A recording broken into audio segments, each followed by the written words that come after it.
You know, there are thrillers, the kind that keep you guessing page after page. And then there are others, the ones that really get under your skin, make you think long after you've finished. Yeah, those are the memorable ones. Exactly. And today's deep dive sounds like it falls squarely into that second camp. We're going to explore a really gripping psychological thriller.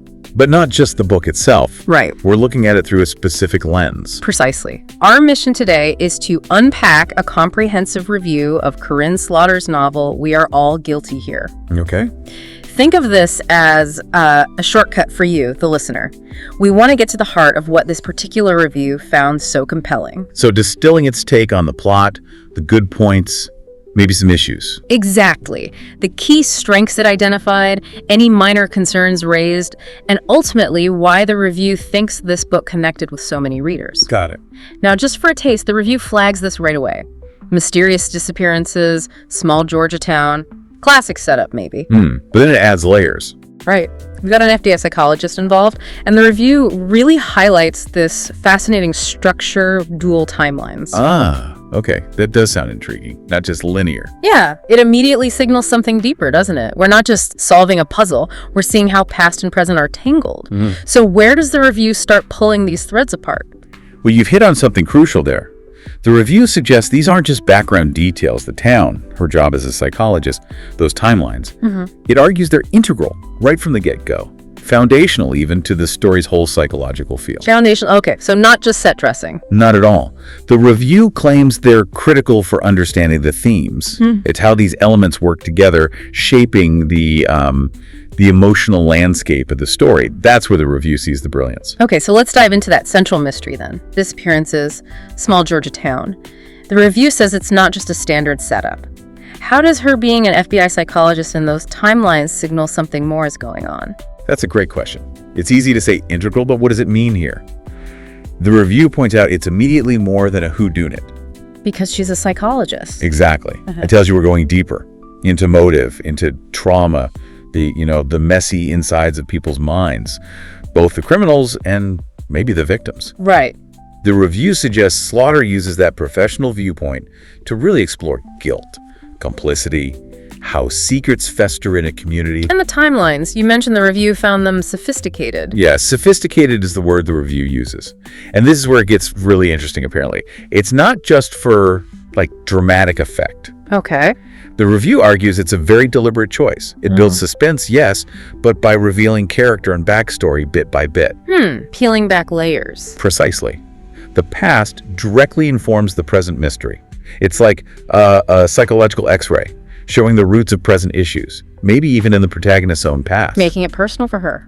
Deeply personal, the review contends.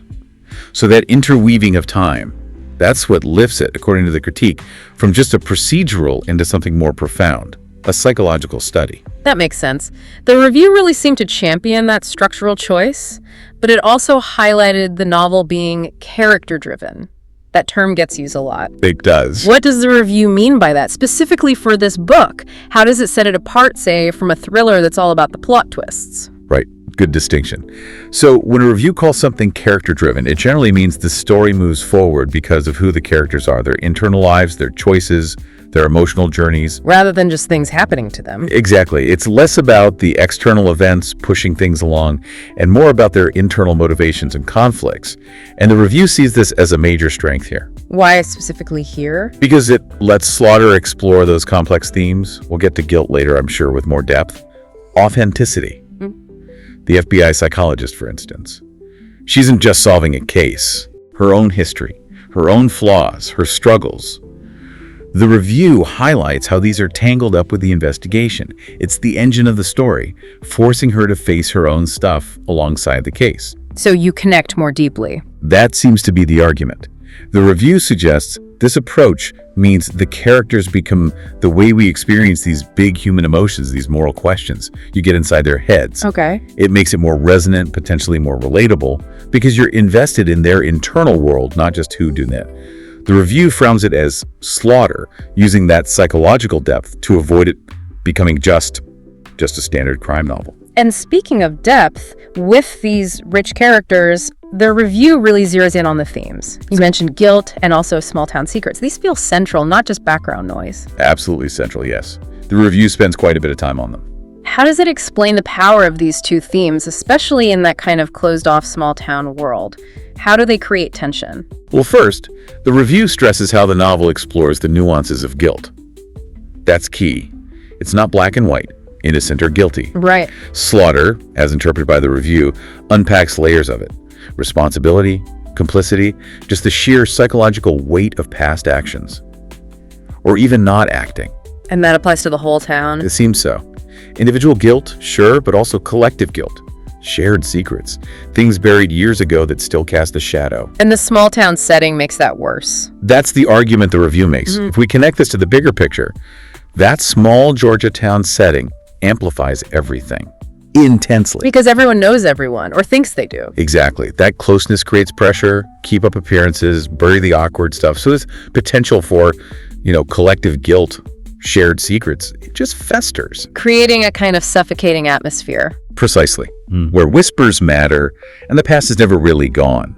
The review emphasizes the town isn't just a backdrop. It's almost like another character, a pressure cooker for these themes. It really ramps up the tension, the psychological drama. The review sees it as a masterclass in using setting to illuminate character and theme. The setting as a character, that's a great image. When we talked about those dual timelines earlier, the review mentioned critics specifically praise this as impactful. How does the review actually break down why it's so impactful? What does that structure do for the story? Yet the review gives this a lot of attention.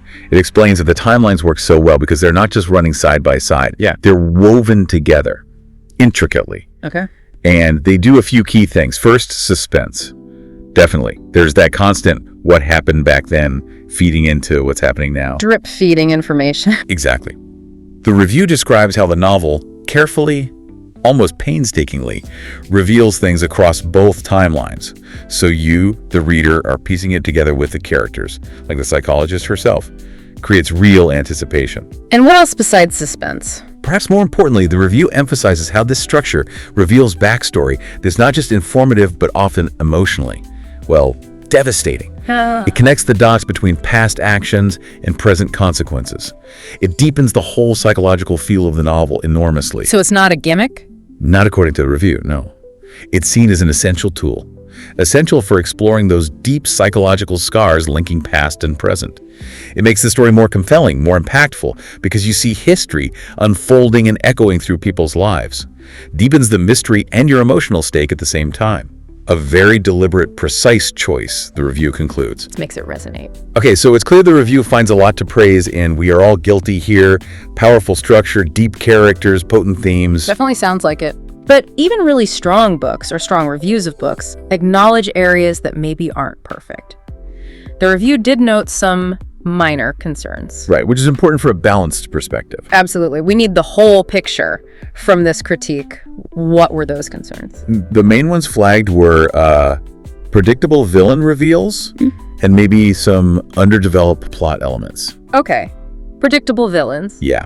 Now, it's crucial how the review frames this. It doesn't present these as like fatal flaws that sink the whole thing. More like points where, from this reviewer's standpoint, the story could potentially have been even stronger. And it raises an interesting question, doesn't it? Which the review kind of touches on implicitly. Yeah. If the villain reveal is a bit predictable. Does it matter as much? Exactly. Does it really lessen the impact? If the character journey, the exploration of guilt, the atmosphere, if all that is incredibly strong? Good point. For many readers, and the review seems to lean this way, the answer might be no. Especially if the book excels elsewhere, which this one apparently does. So the focus was maybe elsewhere. The review suggests that, yeah, perhaps the intense focus on character psychology and those complex themes meant the surprise of who the villain was became less critical. It's a potential trade-off, psychological depth versus shock value. And for this novel, the review implies that trade-off mostly works. Despite the minor critique, it's about the overall experience. That makes a lot of sense. And it leads us right into the overall reception, because despite those minor points, the review makes sure to highlight the positive reader sentiment from Goodreads. Which is huge. Yeah, it shows the book clearly hit home with a lot of people. That's a strong sign that the strengths really shone through for actual readers. It really is. That positive feedback from readers on places like Goodreads, it underlines that for many, many people, The core strengths, the characters, the themes, that clever timeline structure, they far outweigh any small reservations, the reviewer noted. And the review's own conclusion reflects this. It sums it up as an emotionally and psychologically rich thriller. Rich, I like that word here. Me too. And it strongly reiterates who it's recommending this for. Readers seeking a deep narrative with strong characters, and anyone really interested in digging into the nuances of guilt. So pulling it all together for the listener. Right. So what does this all mean for you? Well, if you like stories that aren't afraid to explore the darker corners of the human mind, if you value character depth, maybe even more than plot twists, and if you're drawn to stories grappling with moral complexity, then this review suggests we are all guilty. Here is a really compelling and ultimately rewarding read. It basically confirms the reviewer felt the focus on character and theme paid off for readers. And there you have it, our deep dive into what one comprehensive review had to say about Karin Slaughter's We Are All Guilty here. We unpacked the review's take on that core mystery, the disappearances, the psychologist, those dual timelines. Explored its view on the strengths, the character focus, the handling of guilt and secrets, the structure. And we acknowledged the minor concerns it raised, like predictable villains, while still noting the overall positive reception. An emotionally and psychologically rich thriller seems to be the final verdict from this review. A pretty strong endorsement overall. Definitely. So if you're someone who enjoys stories that really dig into the human psyche, that explore complex moral questions, understanding how these elements weave together, as this review lays out, seems key to why it resonates. It sounds like a book that invites you not just to solve a puzzle, but to feel the weight of it all. Feel the weight, yeah. The character struggles, the town's atmosphere. Right. And that makes me think, here's something maybe to chew on. If a detailed review can illuminate how a novel makes us confront these heavy themes, these human responsibilities, the shadows of secrets, what does it tell us about criticism itself? Interesting point. How important is that thoughtful commentary, that analysis, in helping us really see and feel what a story is doing? Not just reading it, but understanding its layers through that critical lens.